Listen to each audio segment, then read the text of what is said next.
I still remember my world falling apart. The total silence in the room after the door clicked shut.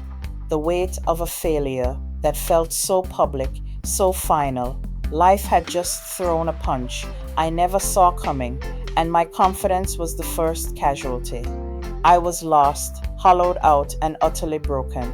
It felt like I was at the bottom of a deep, dark well, staring up at a pinprick of light that seemed a million miles away.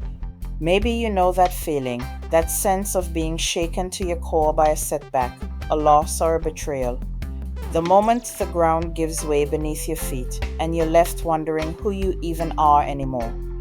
But what I discovered in that dark place, what I had to learn step by painstaking step, is that you can rebuild your self-worth. Not on the fragile ground of your circumstances or other people's opinions, but on a foundation that can never be shaken again.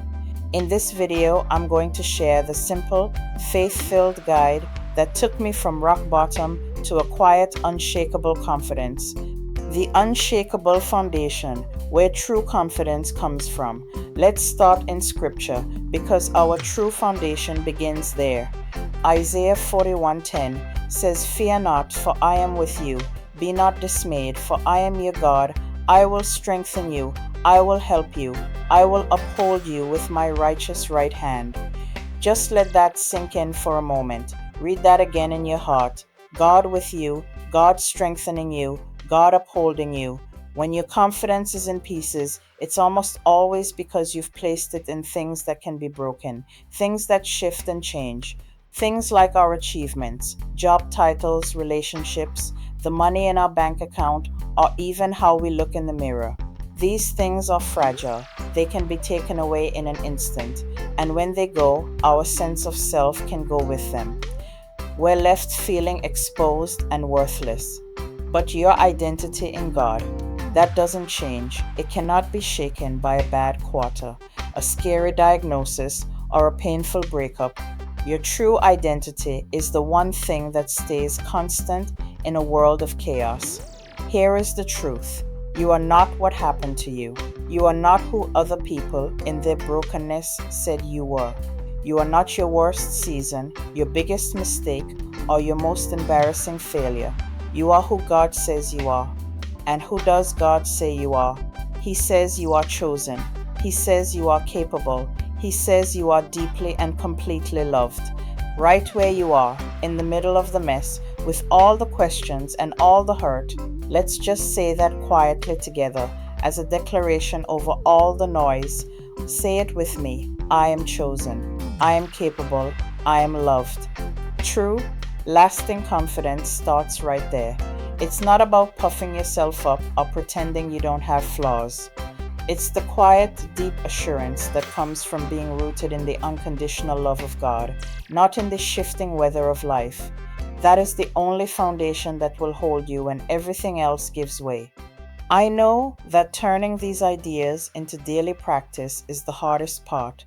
It's one thing to hear it and another to live it. That's exactly why I created resources for this journey. And if you ever need something to sit with these thoughts beyond today, you'll find similar reflections in Calm During Chaos, From Anxious to Empowered, and the journals I've created to support stress and anxiety, linked for you in the description below. Embracing the truth, you are not broken. Our anchor for today comes from Psalm 138:3. As soon as I pray, you answer me. You strengthen my soul. Let's look at what this verse says and what it doesn't say. It doesn't promise that God will instantly remove every trial the moment we pray. It doesn't say the storm will immediately stop or the pain will just vanish. It says He strengthened the soul. This is so important. Your circumstances may have shaken your confidence, but your soul is still standing. People may have let you down, but your God-given purpose is still alive within you. You may have made mistakes, and yet grace finds you again and again. Often, the answer to our prayer isn't a change in our situation, but a strengthening of our spirit to endure the situation. The answer God gives is the inner courage to just keep going, to wait with hope, to serve with love, and to dare to believe again. The very fact that you are here, watching this, breathing in and out, proves one powerful truth. You are still here, which means you are still becoming. Your story isn't over. Don't rush God's timing, and just as importantly, don't rush your own healing. Be gentle with yourself. Some of the most honest prayers we can ever pray are the ones that simply say, Lord, I'm exhausted. I'm scared. I can't do this alone. And His answer often comes not as a loud thunderclap, but as a quiet renewal of courage, a gentle steadying of our hands, and a softening of the fear in our hearts.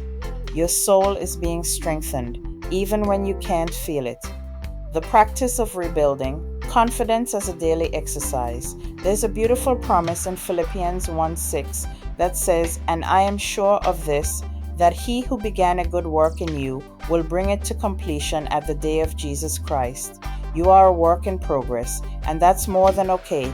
It's the design. Confidence isn't some fixed trait you're either born with or you're not. It's a practice. It's a spiritual and mental muscle. And just like any muscle, if it has atrophied or been injured by hardship, we can exercise it again. We can rebuild it with small, patient, consistent steps. So, how do we do that? How do we start those reps for our confidence muscle? It starts with simply showing up for your life, even when you want to hide. It's built by honoring the small goals you set for yourself, no matter how tiny they seem. It's strengthened by keeping the promises you make to yourself, because that teaches you that you can be trusted. And it grows by celebrating your progress, not demanding perfection. Each small win, each promise kept, each moment you choose, hope over despair, that's a rep, strengthening the core of your self-worth. You may have been shaken, yes, but because of that, you can be rebuilt stronger, deeper, and more grounded in God than ever before. He is actively at work, completing the good work He began in you. Your season of shaking isn't the end, it's the preparation for a stronger foundation. Your step-by-step guide to rebuilding. Okay, let's get really practical. These are the gentle, real actions you can start taking today to rebuild what was lost. First, start with small wins. When your confidence is shattered, a huge goal feels paralyzing. So make your goals incredibly small. If getting out of bed felt like a mountain yesterday, your win today can be making that bed. If you've been avoiding emails, your win is answering just one. Small completed tasks send a powerful signal to your brain. I can finish what I start. It's the first step in rewiring your mindset from I always fail to I am moving forward. Second, you have to speak kindly to yourself. Your inner voice has likely become a harsh critic. You need to fire that critic and hire a compassionate coach instead. When you hear that negative voice, gently replace its words. Swap I can't do this with I'm learning how to do this. Swap I'm a failure with I'm growing through this. Replace I'm broken with I am healing. Your words create your world, so let your inner voice be one of grace and encouragement. Third, write down what you've survived. Get out a piece of paper and make a list of the hard seasons, the challenges, and the heartbreaks you've already walked through. Your history is better proof of your resilience than your feelings are. When you see it on paper, you'll see a story of endurance, a testament to the strength God has already given you. This isn't about dwelling on the past, it's about honoring the strength that brought you here.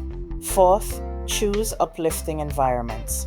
Confidence withers in criticism and chaos, but it grows where peace lives. Take an honest look at who and where you're spending your time. Are you around people who speak life into you? Are you in places that feel safe? You may need to lovingly distance yourself from chronic complainers or critical voices. Seek out people and places that reflect God's peace. And finally, fifth, reflect daily. At the end of each day, take just 2 minutes. Ask yourself, where did I show up today? What am I proud of, no matter how small? And what can I try again tomorrow? This quiet practice trains your mind to scan for the good, to notice progress, and to see evidence of your own capability. It shifts your focus from what went wrong to what went right. The promise of restoration. I want to leave you with this beautiful promise from Joel chapter 2 verse 25. I will restore to you the years that the swarming locust has eaten. God is in the restoration business. That's his specialty. He restores time, joy, purpose, and yes, confidence. The years you feel you've lost to fear, grief, or failure, they are not wasted in his economy. He will use the lessons from that time to build a wiser, stronger, and more compassionate you. You may not feel confident today. You may still feel the aftershocks of what shook you, and that's okay. Your feelings don't get the final say. The truth is, confidence is growing in you, even now, quietly and steadily, like a deep root taking hold in good soil. Trust the slow, patient work of God in your life. Keep showing up. Keep speaking kindly to yourself. Keep taking those small, faithful steps. Your shaking has a purpose, and your restoration is His promise. If you're ready to rebuild your confidence from the inside out, my Confidence and Clarity Journal, Hope Planner, and Reset Workbook were all created for this journey and are linked for you below. If this message helped you today, please subscribe to the channel so you don't miss our time together. And if this brought someone to mind, consider sharing it with them. We heal better when we heal together. Let me know in the comments what is one small step you will take this week to rebuild your confidence. I'd love to hear from you.